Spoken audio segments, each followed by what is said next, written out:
ప్రధానమంత్రి నరేంద్ర మోదీ మహిళల కోసం 33% రిజర్వేషన్లు తీసుకువచ్చారని బీజేపీ రాష్ట్ర అధ్యక్షుడు రామచంద్రరావు అన్నారు. రిజర్వేషన్లు అసెంబ్లీ, పార్లమెంటు ఎన్నికల్లో అమలవుతాయని పేర్కొన్నారు. ప్రతిఫలంగా చట్టసభలోనూ మహిళల ప్రాతినిధ్యం పెరుగుతుందన్నారు. బీజేపీ మహిళా మోర్చా ఆధ్వర్యంలో ప్రజాస్వామ్య విలువల పరిరక్షణపై నారాయణగూడ కేశవ మెమోరియల్ కళాశాలలో మాక్ పార్లమెంట్ సెషన్ నిర్వహించారు.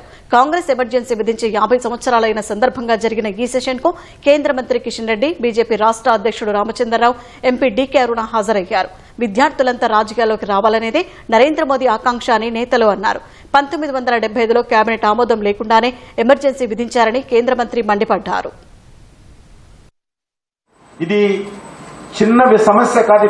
ప్రజల యొక్క మౌలిక హక్కులు పూర్తిగా హరించి వేసినటువంటి సంఘటన ఈ తరానికి, యువతరానికి తెలియజేయాలనేటువంటి ప్రయత్నం.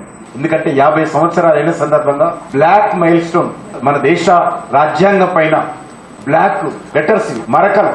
కాబట్టి ఇంత అన్యాయంగా ఆ రోజు ఇందిరాగాంధీ చేసినటువంటి చర్యలు, ఆ రోజు కాంగ్రెస్ పార్టీ ప్రభుత్వం చేసినటువంటి చర్యలు అందరం తెలుసుకోవాలి. ముఖ్యంగా మీరు లా స్టూడెంట్స్ కాబట్టి మీరు తప్పకుండా తెలుసుకునేటువంటి ప్రయత్నం చేయాలి. After Modi ji came, he has introduced 33% reservation for women. The next elections after the delimitation, you will see 33% women in the assemblies and the parliament. Good participation. You have seen many women MPs. I don't want to name them. They are doing wonderful in assembly, in parliament, because 33% reservation for women needs a good trained women legislators and parliamentarians, and this is a training ground.